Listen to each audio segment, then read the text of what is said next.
முடிவுகள் எடுக்கிறத பற்றி பேசும்போது யாரெல்லாம் உடனே ஒரு விஷயத்துக்கு வந்து டக்கு டக்குன்னு முடிவு எடுத்து அதை கடந்து அடுத்த நிலைக்கு போகிறாங்க, அல்லது வந்து முடிவெடுக்க முடியாமல் இதுவா அதுவா அப்படி குழம்பி போய் நிற்கிறது யார், அல்லது வந்து என்னால் முடிவெடுக்க முடியல ரொம்ப குழப்பமாக இருக்குது, இது இப்போதைக்கு ஒத்தி போடலாம் அப்படின்ட்டு வந்து யாரெல்லாம் ஒத்தி போட்டுட்ருக்கோம், அல்லது இந்த மாதிரி யாரெல்லாம் நம்ம பார்த்துட்ருக்கோம் அப்படின்ட்டு வந்து ஒரு நோட் பண்ணி வச்சுக்கலாம்.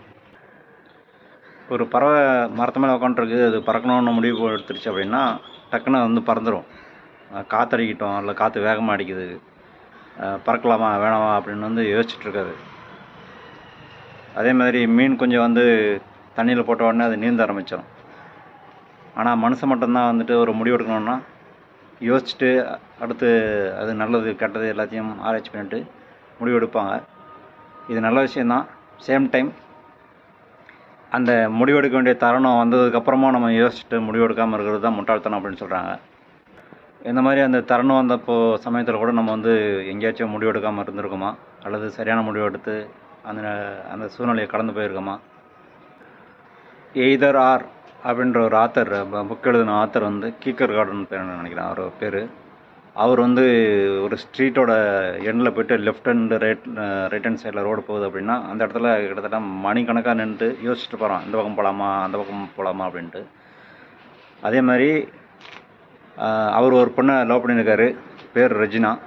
அந்த பொண்ணு வந்து முடிவெடுத்து நம்ம கல்யாணம் பண்ணிக்கலாம் அப்படின்னு வந்து அவங்ககிட்ட கேட்குறாங்க, இந்த ஆத்தர்கிட்ட. அந்த சூழ்நிலையில் கூட அவர் வந்து ரொம்ப யோசிச்சாராம், கல்யாணம் பண்ணலாமா வேணாமா அப்படின்ட்டு. ஸோ அந்த மாதிரி அந்த தருணம் வந்ததுக்கப்புறமும் முடிவெடுக்காமல் இருந்ததால் அந்த பொண்ணு வந்து விலகி போயிடுச்சு அப்படின்ற அந்த ஆத்தர் சொல்லியிருக்காரு அந்த புக்கில். வெற்றியாளர்கள், சாதனையாளர்கள் அவங்கெல்லாம் வந்துட்டு உடனுக்குடனே முடிவெடுப்பாங்க. இமிடியேட்டாக முடிவு எடுத்துட்டு அடுத்த ஆக்ஷன் என்னவோ அது பண்ண ஆரம்பிச்சிடும் அப்படின்னு சொல்கிறாங்க. ஃபார் எக்ஸாம்பிள் வந்துட்டு ஹென்ரி ஃபோர்டு, அவர் வந்து இந்த மாடல் டி காருக்கு வந்துட்டு பிளான் பண்ணி அதோட டிசைனெல்லாம் பார்த்துட்டு மற்ற கூட இருக்க ஃப்ரெண்ட்ஸு, கொலீக்ஸு மற்றவங்கெல்லாம் வந்து இது சரியில்லை அப்படி இப்படின்னு ஏகப்பட்ட விமர்சனம் வந்ததுக்கப்புறம் அவர் எடுத்த முடிவில் வந்து பின்வாங்காமல் அது வந்து சக்ஸஸ்ஃபுல்லாக முடித்து பல கோடி கார்களை வந்துட்டு ரிலீஸ் பண்ணதாக சொல்லியிருக்காங்க. அடுத்து அலெக்சாண்டருக்கு வந்துட்டு ஒரு கரையை கடக்க வேண்டிய சூழ்நிலை வந்தபோது இம்மிடியட்டாக அவர் வந்து அந்த ஆற்றுல குதித்து கரையை கடந்ததாக சொல்கிறாங்க. அவர் ஆற்றுல குதித்து கரையை கடக்கிறது என்ன பெரிய விஷயமா அப்படின்னு கேட்டால் அப்படி கிடையாது. அவர் ஆற்றுல குதிக்கும்போது அவருக்கு வந்து நீச்சலே தெரியாதான். அந்த இடத்துல அவர் வந்து முடிவெடுத்தார், குதித்து நீச்சலும் கற்றுக்கிட்டு அந்த கரையை கடந்தது அப்படின்னு வந்து சொல்கிறாங்க.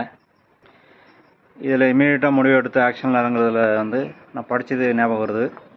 சுவாமி விவேகானந்தர், அந்த விவேகானந்தர் மண்டபம் இப்போ இருக்குல்ல அந்த இடத்துல, அங்கே அதை பார்த்த உடனே அவருக்கு ஏதோ தோணிருக்கு, அந்த இடத்துல போய்ட்டு தியானம் பண்ணலான்னு அவர் முடிவெடுத்திருக்காரு.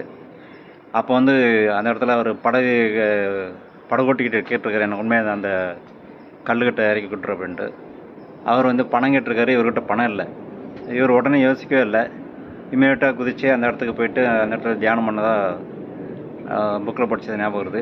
உடனுக்குடனே முடிவெடுத்து அடுத்த ஆக்ஷன்லாம் நடந்தது. இந்த முடிவெடுக்கிற விஷயத்தில் பர்சனல் எக்ஸ்பீரியன்ஸ் அப்படின்னு பார்க்கும்போது எனக்கு வந்து கிட்டத்தட்ட ஒரு 14 வருஷத்துக்கு முன்னாடி காலேஜ் முடிச்சுட்டு ஃபஸ்ட் டைம் வெளியில் போய் வேலை பார்க்கும்போது அப்போ வந்து ஹோட்டல் சாப்பாடு சரியாக சாப்பிடாம பிடிக்காமல் இருந்ததுனால வந்துட்டு அல்சர் மாதிரி ஆகிடுச்சு. அதுக்கப்புறம் ஹாஸ்பிட்டலில் போய் செக் பண்ணும்போது டாக்டர் வந்து சஜஸ்ட் பண்ணது ஆப்ரேஷன் பண்ணிடலாம், ஒட்டுக்குடல் மாதிரி ஆயிடுச்சு அப்படின்ட்டு. அந்த இடத்துல எனக்கு வந்து முடிவெடுக்க வேண்டிய தருணம். அப்போ கேட்குறாரு ஆப்ரேஷன் பண்ணிடலாமான்ட்டு. நான் உடனே முடிவெடுத்தது வேணாம், ஆப்ரேஷன் வேணாம், அதனால் வந்து இந்த வழியை மேனேஜ் பண்ணிக்க முடியும் அப்படின்னு முடிவெடுத்தது. இப்போ வந்து அப்போ நான் ஓகே சொல்லியிருந்தேன் அப்படின்னா எனக்கு வந்து வயிற்றில் ஒரு ஆர்ப்பு போட்டு அந்த இடம் நான் ஒரு வீக்கான போர்ஷனாக இருந்திருக்கேன் எனக்கு வயிற்றில். முடிவு எடுத்ததுனால இப்போ நான் வந்து சில நேரம் சில முக்கிய முடிவுகள் எடுக்கணும் அப்படின்னா டக்குன்னு வந்துட்டு ஒரு கான்ஃபிடன்ஸ் கிடைக்குது.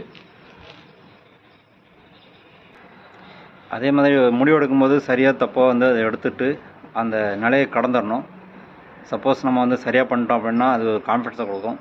அப்படியே தப்பாக போனாலும் வந்துட்டு அது பெரிய விஷயம் கிடையாது அப்படின்னு வந்துட்டு வெற்றியாளர்கள் சொல்கிறாங்க. இந்த ஸ்டோரி இந்த மாதிரி விஷயங்கள் கேட்கும்போது நமக்கு யாருக்கெல்லாம் என்னென்ன விஷயங்கள் ஞாபகம் வருது, யாரெல்லாம் நம்மளுடைய குழந்தைங்களுக்கு வந்துட்டு அவங்களுடைய முடிவு எடுத்து பண்ண சொல்ல வைக்கிறோம். கமெண்ட் பண்ணலாமா?